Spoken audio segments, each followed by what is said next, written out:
Hi friends, welcome to my YouTube channel Kalachakra Star 59. Today let us pay a visit to Drottningholm Palace in Stockholm. Located on Lovön Island in Stockholm, it was built in the late 17th century and was a regular summer residence of the Swedish royal family through most of the 18th century. Drottningholm Palace is a popular tourist attraction in Stockholm.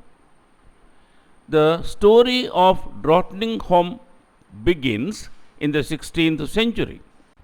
The name itself means Queen's Islet, and the first palace on this site was built in 1580 by King John III of Sweden for his queen Catherine Jagellon. That wooden structure, however, was destroyed by fire in 1661. The palace we see today rose soon after, commissioned by Queen Hedwig Eleonora, one of the most influential queens in Swedish history. She entrusted the task to the court architect Nicodemus Tessin the Elder, whose vision brought Drottningholm to life in a Baroque style that rivaled the great courts of Europe. The palace interiors are nothing short of breathtaking. Guided tours take visitors through richly decorated rooms, each reflecting the tastes of the monarchs who once lived there. The palace chapel was added in 1746, which still hosts concerts and religious services. The Chinese pavilion is a whimsical pleasure palace gifted to Queen Louisa Ulrika in the 18th century. One of the crown jewels of the palace complex is the Drottningholm Court Theatre. Built in 1766 for Louisa Ulrika, it is the only 18th century theatre in the world still using its original stage machinery. Today, Drottningholm Theatre still stages operas every summer, keeping that royal love of drama alive. You remember we walked to the first guard room and then to the second room to see all the good relationships that Sweden has with other monarchies.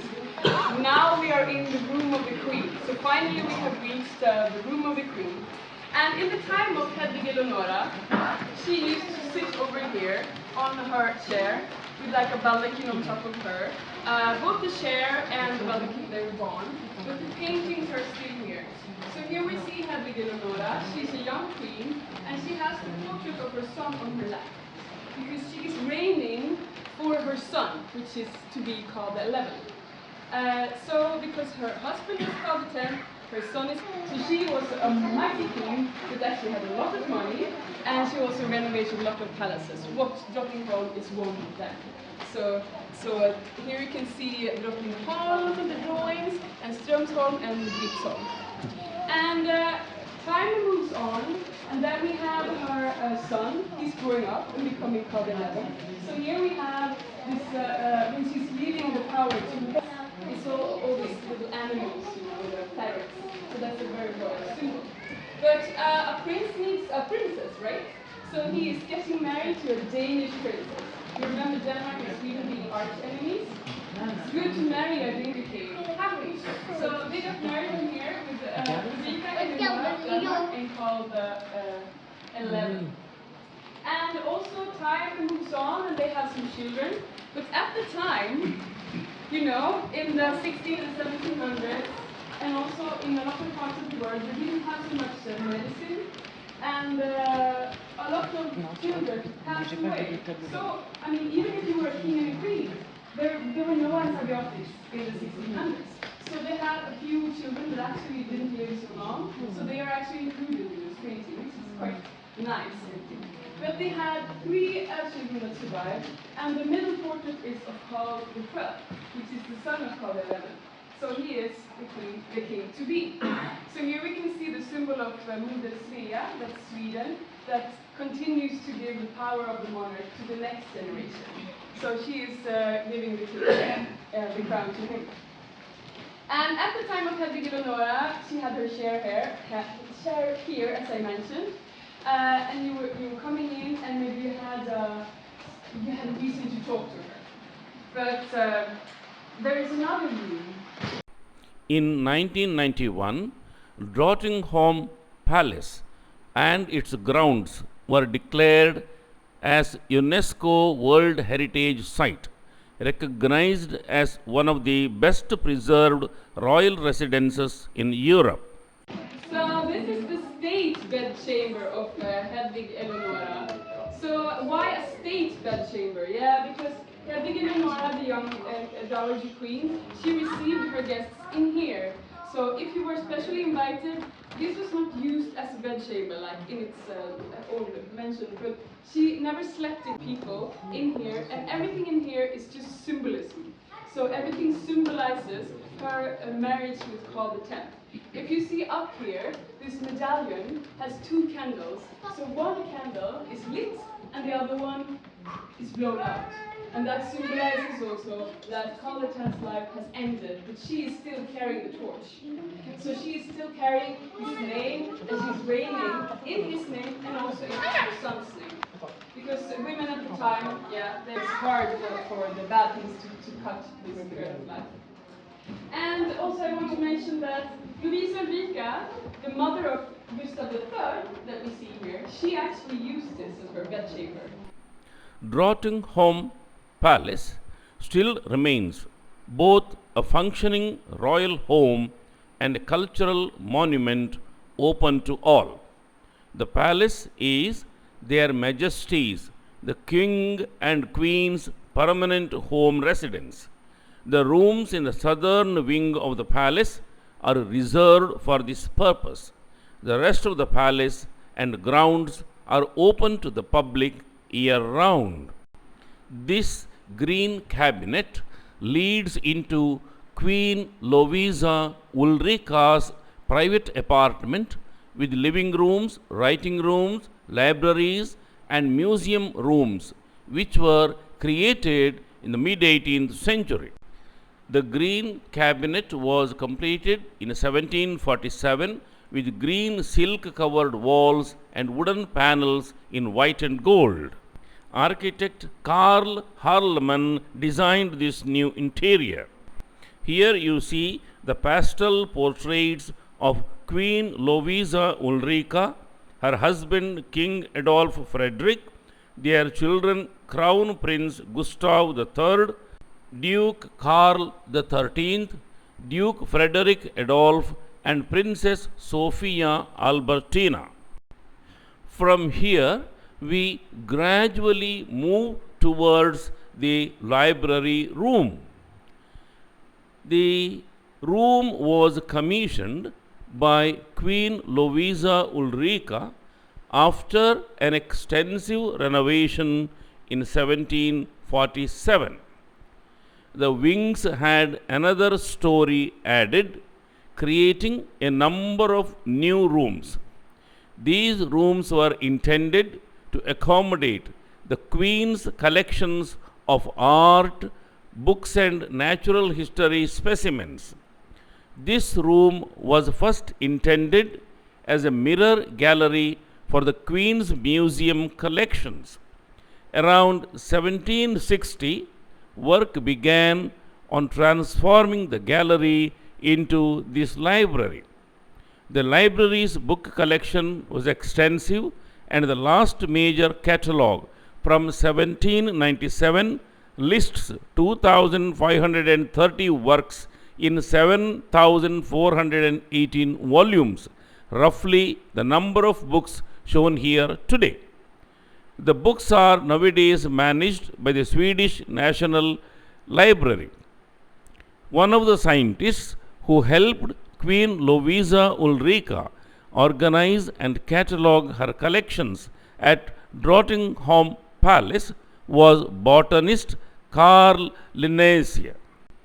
The library ladder that you see was added in the late 18th century along with Gustav III's travel secretary in the form of a cart with detachable legs.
Outside the palace, gardens stretch endlessly, each section designed in a different style.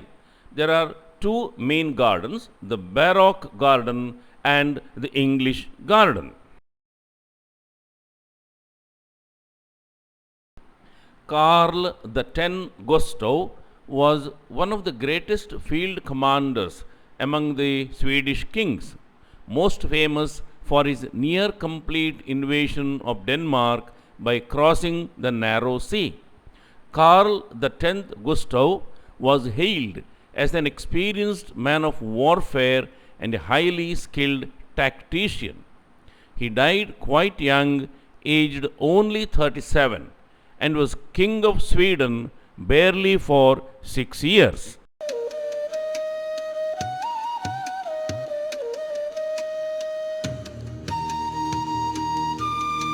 On the morning of April 30th, 2016, this theatre model was handed over to His Majesty the King as a birthday present.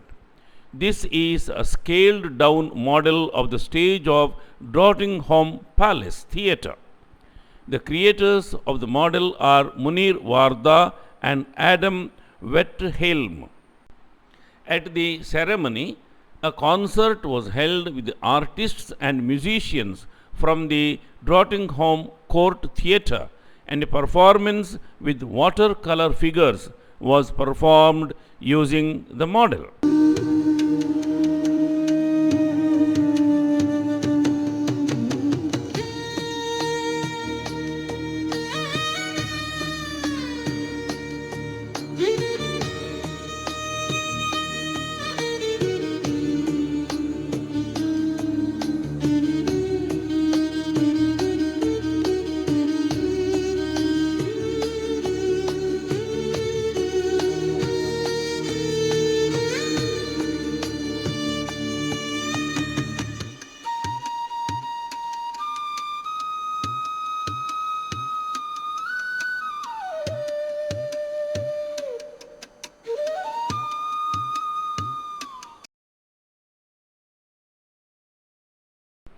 This Chinese pavilion was built in 1753 as a surprise birthday gift from King Adolf Frederick to Queen Louisa Ulrica. This architectural jewel blends French Rococo design with exotic Eastern motifs, reflecting Sweden's historical fascination with the Orient. The pavilion houses an extensive collection of Chinese and East Asian artifacts, including porcelain, textiles, furniture, and decorative arts from the 18th century.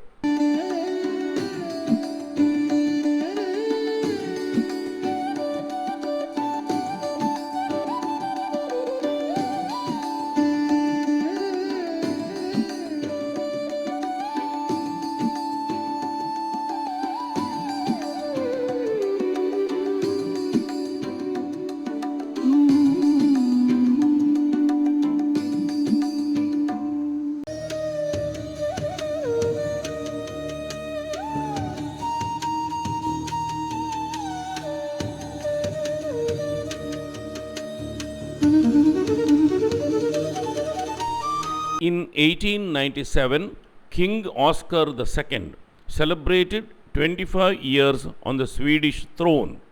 At Drottningholm Palace, several rooms were refurbished to commemorate the Silver Jubilee. The neo-Baroque theme can be seen in the paintings on the ceiling and the walls. This is the full figure portrait of King Carl XII by the court painter David von Kraft.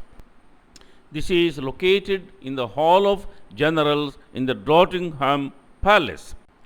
Drottningholm Palace has several halls and galleries aimed as memorial rooms for various kings and their successors. This is such a memorial room which honors King Carl XII, his most prominent generals and memorable battles. The portraits here were collected by the king's sister Ulrica Eleonora the Younger. In 1718, she succeeded her brother as regent.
Karl the XI was King of Sweden from 1660 until his death in 1697. He was the only son of King Charles X Gustav of Sweden and Hedwig Eleonora. This Baroque illusionistic ceiling painting by Giovanni Francesco Romanelli, an Italian painter, designed to glorify the monarchy by linking it to divine favors and heroes. This is the portrait of the Battle of Lund, held in 1676, one of the bloodiest battles in Scandinavian history, fought during the Scanian War between Sweden and Denmark. This Baroque decorative paintings depicting various classical mythology meant to glorify the monarchy by associating it with the timeless gods and heroes. Drottningholm Palace's ceilings and wall panels are filled with allegories of power, virtue, and classical mythology.